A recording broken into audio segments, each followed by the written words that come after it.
400 करोड़ साल पहले, जब इंसान सिर्फ एक जानवर था, ना कोई भाषा थी, ना समाज, ना ही कोई पहचान, बस अपने अस्तित्व के लिए लड़ता हुआ एक शिकारी जीवन। उसे कल की चिंता थी, ना भविष्य का कोई सपना। हर दिन एक जंग थी, भूख, डर और मौत से। तो आज की वीडियो में हम देखेंगे आग के गोले से बनी इस धरती से लेकर होमो सेपियंस यानी जानवर से इंसान बनने की असली कहानी। तो बने रहे वीडियो के अंत तक। आज से अरबों साल पहले का वो समय था जब धरती पर न कोई इंसान, न कोई जानवर, न पेड़ पौधे, यहाँ तक कि कोई भी जीवित प्राणी मौजूद नहीं था। सिर्फ एक उबलता हुआ आग का गोला जो सूरज से भी ज्यादा खतरनाक लग रहा था। न कोई हवा थी, न पानी, सिर्फ चकती हुई गर्मी, अंधेरा और चारों तरफ तबाही। ये वही धरती है जिस पर आज हम खड़े हैं, लेकिन तब इसका वातावरण इतना विषैला और गर्म था कि जीवन का कोई सवाल ही नहीं उठता था। धीरे धीरे लाखों साल बीत गए, धरती ठंडी होने लगी, ज्वालामुखी शांत होने लगे और धरती का पहला समुद्र बना। इन समुद्रों में विभिन्न रासायनिक पदार्थ एक दूसरे के संपर्क में आने लगे और एक अद्भुत प्रक्रिया की शुरुआत हुई, जीवन की प्रक्रिया। सबसे पहले सूक्ष्म जीव बने, जिन्हें हम प्रोकैरियोटिक कोशिकाएं कहते हैं। ये इतने छोटे थे कि उन्हें देखने के लिए माइक्रोस्कोप की जरूरत पड़ती। ये जीव जीवन की पहली कड़ी थे, न हाथ पैर, न दिमाग, बस एक सरल कोशिका जो जीवन के पहिए को घुमा रही थी। धीरे धीरे प्रोकैरियोटिक जीवों ने खुद को विकसित किया और यूकैरियोटिक जीव अस्तित्व में आए। अब जीवन सिर्फ एक कोशिका तक सीमित नहीं था, बल्कि कई कोशिकाएं मिलकर एक शरीर का निर्माण करने लगी थीं। फिर समय के साथ धरती का वातावरण बदलता गया। पृथ्वी में ऑक्सीजन की मात्रा बढ़ने लगी और समुद्र जीवों से भरने लगे। फिर आया एक ऐसा समय जिसने जीवन की दिशा ही बदल दी। इस दौरान हजारों नई प्रजातियां एक साथ विकसित हुईं। जटिल जीव जैसे मछलियां, कीड़े, जेलीफिश और कई अनोखे समुद्री जीवों का आगमन हुआ। रीढ़ वाले जीव पहली बार दिखने लगे। जीवन तेजी से विकसित होने लगा और फिर कुछ जीव पानी से बाहर निकलकर धरती पर अपने पैर जमाने लगे। कुछ मछलियां विकसित होकर उभयचर यानी एम्फीबियंस बन गईं, जिन्हें पहले पानी और फिर धीरे धीरे जमीन पर रहने की ताकत मिली। फिर आए सरीसृप, रेप्टाइल्स। ये वो जीव थे जिन्होंने धरती पर राज करने की शुरुआत की। इन सभी के बीच धीरे धीरे विकसित हुआ एक ऐसा समूह जिसने आगे चलकर पृथ्वी के सबसे बड़े साम्राज्य को जन्म दिया, डायनासोर। धरती का सबसे दिलचस्प दौर, जब डायनासोर पूरी पृथ्वी पर राज करते थे, लगभग 23 करोड़ साल पहले शुरू हुआ था। डायनासोरों की दुनिया सिर्फ एक जैसे विशाल जीवों की नहीं थी, बल्कि ये एक पूरी जैव विविधता से भरी दुनिया थी, जिसमें हर प्रकार का डायनासोर अपनी एक अलग पहचान और भूमिका निभाता था। कुछ डायनासोर शुद्ध रूप से शाकाहारी थे, जैसे ब्रैकियोसॉरस, जो अपनी लंबी गर्दन से आसमान छूते पेड़ों की ऊंचाई तक पहुंच जाते और वहां के पत्तों को आराम से चबाते थे।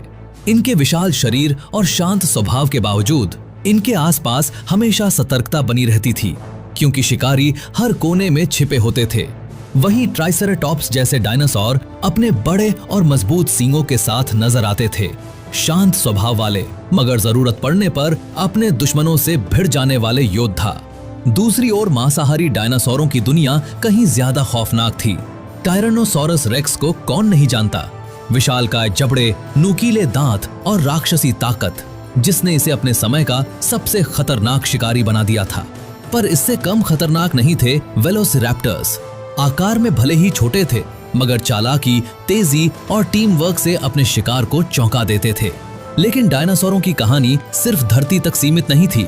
कुछ ने आसमान में उड़ान भरी, जैसे प्टेरोसॉर और क्वेट्ज़लकोएटलस, जिनके पंख इतने विशाल थे कि लगता था पूरा आकाश ही उनके कब्जे में हो। ये उड़ने वाले जीव शिकार करने या लंबी दूरी तय करने के लिए आसमान में इधर उधर मंडराते रहते थे। और जब नजरें समुद्र की गहराइयों में जाती हैं, तो वहां भी डायनासोरों जैसा जीवन मौजूद था। मोसासॉरस जैसे समुद्री शिकारी अपनी ताकतवर पूंछ और जबड़ों से पूरे समुद्री जीव जगत पर राज करते थे, जबकि प्लीजियोसॉरस अपनी लंबी गर्दन और तेज तैराकी के साथ गहराइयों में शिकार की तलाश में निकलते थे। यानी डायनासोरों का युग धरती, आकाश और समुद्र तीनों में फैला हुआ था और हर जगह वे अपनी अपनी दुनिया के बादशाह थे। डायनासोरों का साम्राज्य करीब 18 करोड़ साल तक चलता रहा, लेकिन फिर करीब 6.5 करोड़ साल पहले धरती पर एक विनाशकारी घटना घटी। एक विशाल उल्कापिंड मेक्सिको के युकातान प्रायद्वीप से टकराया। इस टक्कर की ताकत इतनी जबरदस्त थी कि उसने आसमान में धूल और राख का अंधेरा फैला दिया। सूरज की रोशनी धरती तक पहुंचनी बंद हो गई, तापमान गिरने लगा और सबसे पहले असर पड़ा पेड़ पौधों पर। जंगल धीरे धीरे सूखने लगे। जब पेड़ पौधे नहीं बचे तो शाकाहारी जीव भूख से मरने लगे, और जब शाकाहारी खत्म हुए तो मांसाहारी भी ज्यादा दिनों तक टिक नहीं पाए। धीरे धीरे बड़े जीवों की प्रजातियां एक एक कर खत्म होने लगीं। ऐसा लगा जैसे पूरी धरती का जीवन एक बड़ी टूट से गुजर रहा हो। और यही समाप्त हो गया डायनासोरों का करोड़ों साल पुराना साम्राज्य। मगर इस तबाही के बीच धरती एक नई शुरुआत की तैयारी कर रही थी। एक नई सभ्यता, नए जीव और अंततः इंसानों का युग शुरू होने वाला था। डायनासोरों के विनाश के बाद धरती पर एक नया अध्याय शुरू हुआ। करोड़ों सालों तक दबे, छिपे और भय में जीने वाले छोटे छोटे स्तनधारी जीव अब मुक्त थे। पहले ये जीव पेड़ों की झाड़ियों में, जमीन के नीचे बिलों में या चट्टानों की दरारों में छिप कर रहते थे, क्योंकि धरती पर डायनासोरों का राज था और उनका किसी भी समय शिकार हो जाना तय था। मगर अब वो डर मिट चुका था। वातावरण धीरे धीरे स्थिर हो रहा था और जीवन को फिर से फैलने का मौका मिल रहा था। इन स्तनधारियों की खासियत थी कि इनके शरीर पर फर था, जिससे ये तापमान के बदलते हालात में खुद को बचा सकते थे। ये अपने बच्चों को जन्म देकर दूध पिलाते थे, जिससे उनकी संतानों की जीवन दर अधिक थी। समय बीतता गया और इन स्तनधारियों ने अपने पर्यावरण के हिसाब से खुद को ढालना शुरू किया। कुछ ने पेड़ों पर रहना जारी रखा, जहां उन्हें फल, पत्तियां और सुरक्षा मिलती थी। वही कुछ जमीन पर उतर आए और उन्होंने नई चुनौतियों का सामना करना सीखा। खुला आकाश, खुले शिकारी और बदलता मौसम। डायनासोरों के बाद धरती स्तनधारी जीवों से भर गई थी, लेकिन उनमें से कुछ खास प्रजातियां धीरे धीरे एक नए मुकाम की ओर बढ़ रही थीं। ये थे प्राइमेट्स, यानी वे जीव जो आज के इंसानों के सबसे नजदीकी पूर्वज माने जाते हैं। यही जीव आगे चलकर इंसानों के पूर्वज बनने वाले थे। इन प्राइमेट्स का विकास काफी रोचक था। उन्होंने पेड़ों पर चढ़ना, शाखाओं पर छलांग लगाना और तेजी से भागना सीखा। धीरे धीरे उनके अंगों में बदलाव आने लगा। उनकी उंगलियां लचीली होने लगीं ताकि वे शाखाओं को मजबूती से पकड़ सकें। उनके हाथ अब सिर्फ पकड़ने के लिए नहीं, बल्कि चीजों को घुमा फिराकर समझने और उपयोग करने के लिए बनने लगे। सबसे महत्वपूर्ण बदलावों में से एक था आंखों की स्थिति। अब उनकी आंखें सिर के सामने की ओर आ गईं, जिससे उन्हें गहराई और दूरी का बेहतर अनुमान होने लगा। ये बदलाव उन्हें पेड़ों पर छलांग लगाने और शिकारियों से बचने में बेहद मददगार साबित हुआ। समय के साथ प्राइमेट्स का दिमाग भी विकसित होने लगा।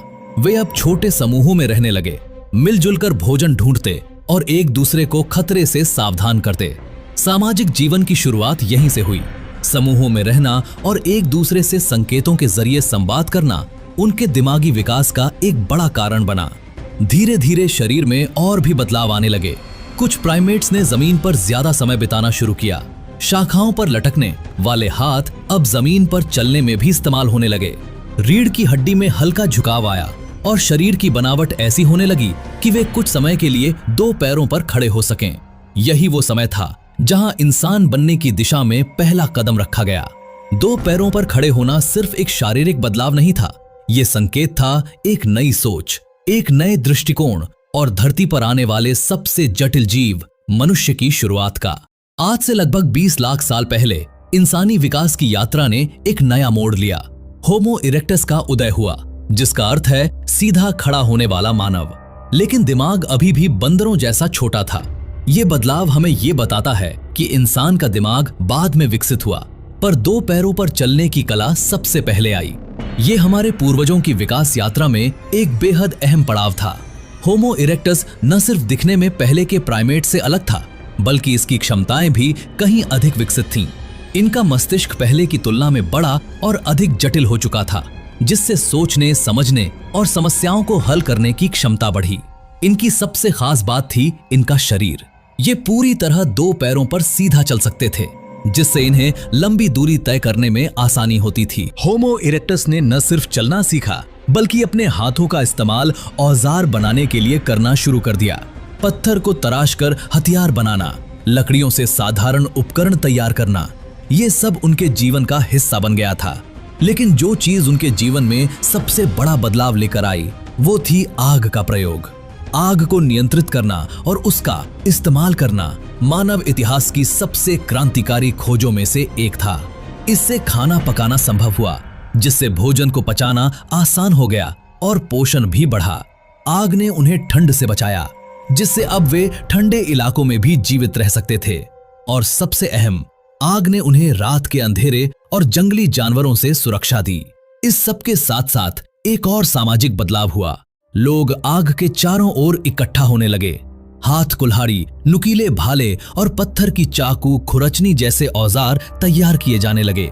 ये सिर्फ औजार नहीं थे, बल्कि ये इस बात का प्रमाण थे कि इंसान का दिमाग अब पहले से ज्यादा विकसित हो रहे को समझने और उसे अपने अनुसार ढालने लगा था। समूह में रहने के अपने फायदे थे। भोजन मिल बांट कर खाया जाता, बच्चों की देखभाल पूरी टीम मिलकर करती और बीमार व बुजुर्ग सदस्यों की जिम्मेदारी भी सब मिलकर उठाते। ये सामूहिक जीवन इंसानी समाज की नींव बन गया। अब इंसान गुफाओं में रहने लगा था।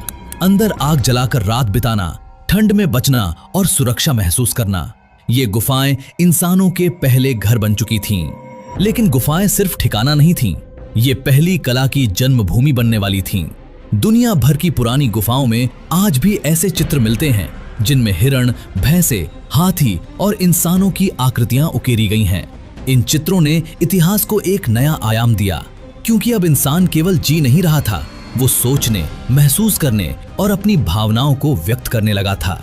ये पहली बार था जब मानव ने अपने विचारों को दीवारों पर उकेरना शुरू किया और यहीं से कला, संस्कृति और आगे चलकर पूरी सभ्यता की शुरुआत हुई। अब हम उस निर्णायक मोड़ पर पहुंच चुके हैं जहां होमो सेपियंस सिर्फ शिकार करने वाले जीव नहीं रह गए थे। अब वे धीरे धीरे इंसान बन रहे थे, एक ऐसा जीव जो सिर्फ जीने के लिए नहीं बल्कि महसूस करने, सीखने और समझने के लिए भी जीवित था। भाषा कोई एक दिन में नहीं बनी, ये भी लाखों सालों में धीरे धीरे विकसित हुई। शुरुआत हुई इशारों से, हाथों, आंखों और चेहरे के हाव भाव से। अगर आपको ये इंसानी विकास की कहानी पसंद आई हो तो इसे दूसरों तक जरूर पहुंचाइए, क्योंकि जब तक हम अपने अतीत को नहीं जानेंगे तब तक अपने भविष्य की उड़ान नहीं भर पाएंगे। और वीडियो पसंद आया हो तो इसे लाइक, सब्सक्राइब जरूर करें। वीडियो को अंत तक देखने के लिए आपका बहुत बहुत धन्यवाद।